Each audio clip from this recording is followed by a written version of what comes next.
China's unemployment rate is skyrocketing, the economy is in a downward spiral, and the people are feeling it. The ruling Chinese Communist Party, or CCP, also feels increasingly vulnerable, so much so that it surprised the world at this year's two sessions with an unexpected announcement. The two sessions are the annual parliament meetings of the National People's Congress (NPC) and of the Chinese People's Political Consultative Conference, or CPPCC. In this episode, we start with the life of a former member of the middle class. Recently, a blogger went into the field to see what it's like to be a member of Beijing's Underclass. In the video, the main character, nicknamed Li Bangju, is 38 years old and has been living in one part of Beijing since his business failed 5 years ago. Mr. Li said he bought a second-hand cart at 25,000 yuan to save money on rent and has now been living in his car for 2 to 3 years. 大哥，你是昨天晚上被困在这儿了吗？ Brother, were you stuck here last night? No, I live in the car. It wasn't until 10:30 a.m. that Li got up from the car. He even showed me how comfortable the inside of his car was. He added that it was even more comfortable before. So, you've lived in a car for 2 or 3 years? Yes, I basically live in the car all the time. This is where you live? Yes, it helps me save on rent. What do you do in your spare time? I usually take up jobs that pay daily, odd jobs and whatever work I can get. All kinds of errands, anything. You have money to buy a car. Why don't you rent an apartment? Renting an apartment in Beijing is too expensive. Even if you want to live a bit better, it's more than 1,000 yuan a month, about US 140. If you live in a shared place for a few hundred yuan, you might as well live in your car. It costs over 400 yuan a month to live in a room with no heat and no sunlight, and it's not as warm as the car. Li's neighborhood is the only place in Beijing where you can rent a room without a deposit, and a box lunch costs only 5 yuan, less than $1. 我问他还能更省吗？ I asked him if he could cut back even more. He said one can save on living expenses. Some live in a boat on the river from summer to winter. I've been living like this since July or August of last year. If I need to drink water, I fill a bottle from the public washroom. If I need to eat, I pick up something from somewhere and eat it. Anyway, I can't die of hunger. Some nap in public washrooms and sleep in them at night. We went to the train station. Mr. Li said this place is great, with hot water and public washrooms. The only shortcoming is that there are few places to lie down. We also went to a 24-hour bookstore. Here, one can only nap by the desk, no snoring or disturbing others. Mr. Li said he was making a guide on free accommodation in Beijing in the winter. I asked, is there a need for it? He replied, you don't know how miserable people are when they have no money. Mr. Li does odd jobs in his spare time to make ends meet. When asked why he doesn't go for a long-term job, he said that a long-term job might result in wages being underpaid or not paid at all, while a job that gets paid daily is relatively more safe and stable. Even if he is cheated, he only loses 1 day's wages. Li himself can't understand how he came to this point. I am a person who works very hard, including starting my own business. I have enough drive and all-around abilities. I had a good income before, but strangely, it's like a game, and suddenly I got kicked out and eliminated from society. Li has changed his dream to remain what he is now. No marriage, no children, no permanent job, and no complicated relationships with others. It's a style of lying flat or doing nothing, or as Li prefers to call it, a complete awakening. People have awakened to the fact that they may not want to be subjected to so much exploitation, but they don't have better options. People want to pursue freedom but can only resist this way. What they get is the cheapest form of freedom. Many people have found a long-term job, but aren't most young people working in a position for 3 months or 5 months at a time? Most people are in this state. You don't own the home. You may move at any time, right? There may not be a few things that belong to you either. it's a form of wandering state too. Everyone is wandering. From the moment we are born, including kindergarten, elementary school, and middle school, all are arranged by others. You don't have a choice. Who do you think arranged it when you marry and have children? Who do you think arranged everything? The parents? The parents came through the same way, and no one could figure out who arranged everything, but we all did it involuntarily. Regardless of our willingness, we have all followed this gear in this line. At the end of the video, late at night on a bus, Mr. Lee sat in the front row, reading out loud from a book he loves. Who knows what will happen to anyone in the future? Only that those miserable people in shabby clothes are slowly getting old. In the same city, the capital city Beijing, where Mr. Lee was wandering, the so-called people's delegates were swarming in. They were all dressed up and smiling. The two sessions are the most important meetings of the CCP and are held in March every year. This year's sessions began on the morning of March 4th. As in previous years, Beijing was in a state of alert. The so-called national people's delegates who converge on the city are regarded as vases or rubber stamps because they usually say only what the party allows and wants to hear. As a grassroots representative to the National People's Congress, I'm very happy and looking forward to the opening of the second session of the 14th National People's Congress today. As a representative of the field of cultural relics and museums, I'm very much looking forward to hearing about further work arrangements in the field of cultural relics and cultural heritage, and I hope to be able to perform my duties as a representative of the people in the next work.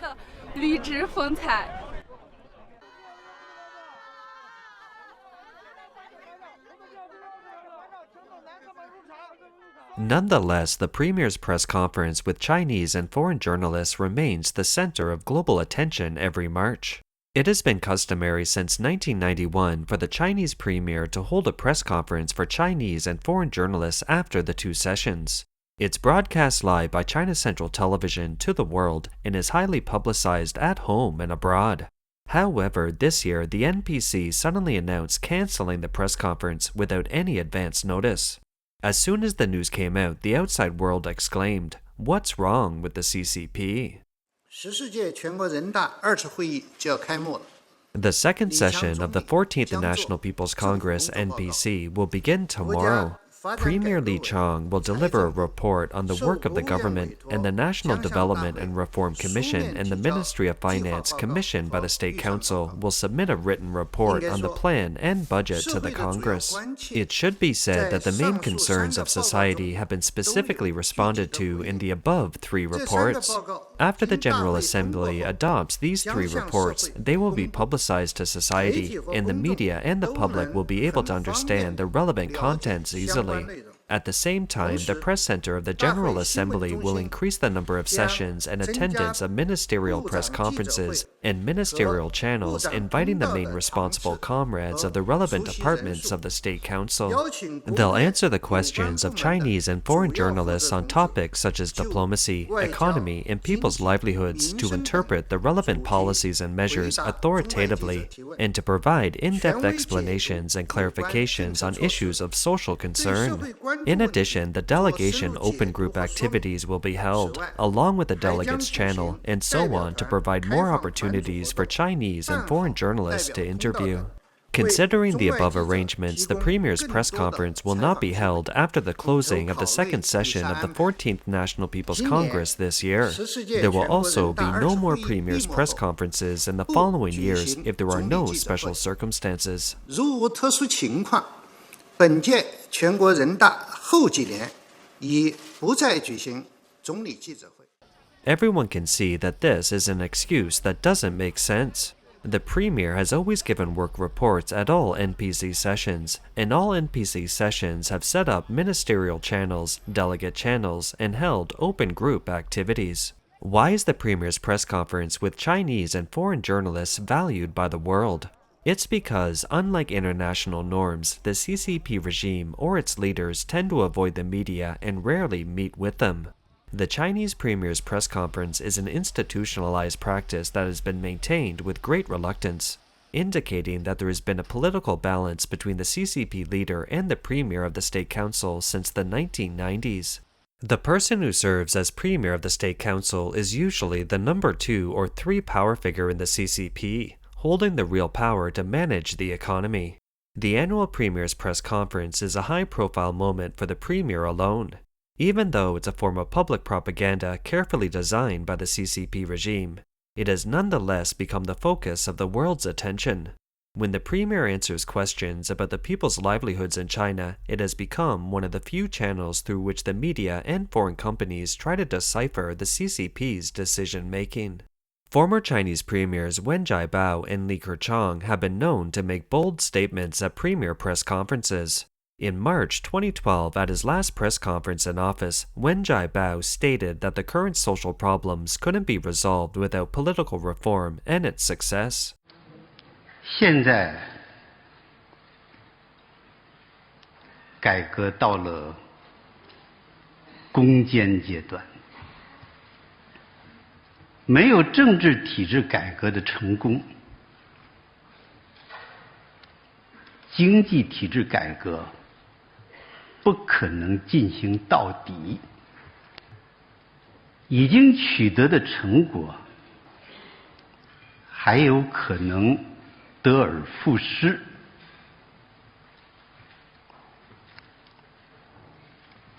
社会上新产生的问题也不能从根本上得到解决。文化大革命这样历史的悲剧还有可能重新发生。每个有责任的党员和领导干部都应该感到紧迫感。On May 28, 2020, at the Premier's press conference, Li Keqiang broke the news that 600 million people in China currently earned only about 1,000 yuan, or about $140 per month. As that year was the year Xi Jinping declared that China had uprooted the national poverty, Li Keqiang's comments sparked speculation of internal strife of the CCP. 中国是一个人口众多的发展中国家，我们人均年收入的平均水平是3万元人民币，但是有6亿人每个月的收入也就是1000元，1000元在一个中等城市可能租房都困难，现在又碰到疫情，疫情后啊，可以说民生危要。怎么样保障那些困难的群众和经过疫情发生新的困难群众的基本民生，这应该是我们放在极为重要的位置上。The leader or general secretary of the CCP also holds press conferences, but only once every 5 years, and there is no question and answer session. It's neither as frequent as the Premier's press conferences, nor as exciting. Many analysts believe that this arrangement further emphasizes the supremacy of party leader Xi Jinping in the whole party and the whole country. Xi, who is in a position of great power, is afraid such a follower as Li Keqiang speaks too eloquently in front of Chinese and foreign journalists and then has a broadcast to the world. It would be stealing his thunder. There is no way to know if this is Xi's agenda, but the important message here is that the CCP will now be in direct charge of China's economy. That is to say, the current government structure in China is that the party takes over everything, and the premier is more like an enforcer of the party's orders, and therefore less important. After the announcement that there would be no premier's press conference, Premier Li Keqiang's interaction with party leader Xi Jinping drew attention. On March 4th at 3 p.m., at the opening ceremony of the CPPCC meeting, Li spoke with Xi. He tilted his body, leaned down, and watched Xi speak humbly. In our opinion, there was another major reason for the cancellation of the Premier's press conference. It's related to China's economy. China's economy has declined dramatically in recent years, and despite all efforts of the CCP, there has been no improvement so far. It can be said that at the time of the two sessions, the eyes of the world are on the CCP to see what other cards it will play and can play. The Premier's press conference will naturally become extra sensitive at such an awkward time. Although the party can arrange Chinese journalists to ask scripted questions, the CCP couldn't control all the foreign journalists, and some would likely ask sharp questions. If the scene gets out of control and the Premier makes a mistake in answering questions, how would the CCP afford the embarrassment if the news is spread to the whole world through the media? Looking back in history, the Premier's press conference had been held once a year and continued for decades. It was an irreplaceable and important window for the CCP leaders to talk to the world openly during the era of reform and opening up, and a symbol of open government too. The fact that this window for observing China's political situation has been abruptly shut down signals that the CCP is moving toward isolation and marks yet another reversal of Beijing's decades-long reform and opening up agenda. It will undoubtedly further undermine the investors' confidence. It's certain that after the two sessions, the party's Central Committee will have full and direct control over the State Council's operations, and China's economy is unlikely to recover under these circumstances. Premier Li Qiang gave a government work report to the NPC on March 5th, saying that the 2024 GDP growth target was set at around 5%. Its growth target for 2023 was 5.2%, which was officially announced to have been achieved. It's questioned by the public. The actual figure is thought to be lower than 1.5%. The main expected targets for development this year are a GDP growth of around 5%, with over 12 million new urban jobs to be created, and an urban survey unemployment rate of around 5.5%.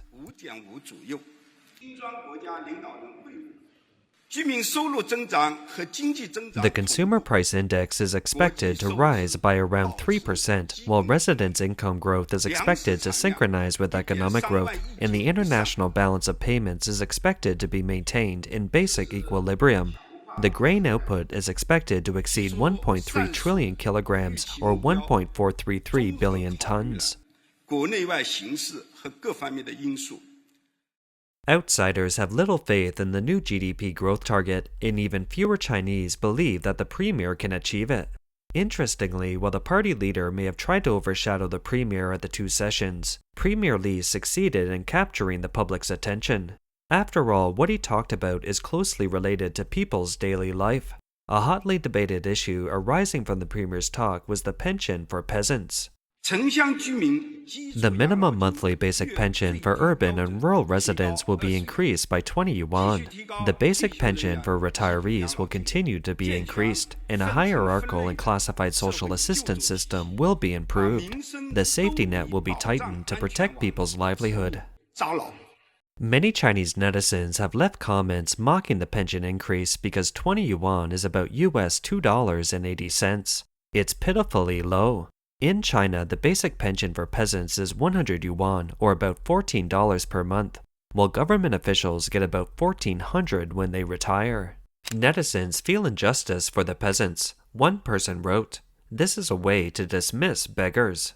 Others tried to remind the Premier, "Why don't you raise the social security for peasants over 60? They have contributed grain every year for so many years."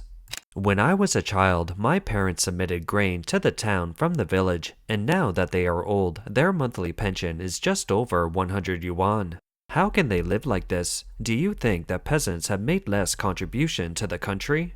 There are blunt comments too. There are many ways to insult, meaning that this 20 yuan increase is actually an insult. Many others satirized, "How should we spend this huge sum?" Raising 20 yuan a month is a huge amount of money. What a huge sum of money. I can't spend it all. So much so that subsequently the comment sections of major Chinese media outlets on the story turned on a moderated mode. As this episode comes to an end, let's ponder about the life choices of Mr. Li from the beginning of the episode. He defines lying flat or doing nothing as a complete awakening. Amid the economic winter in China, who can say that he is not a smart man?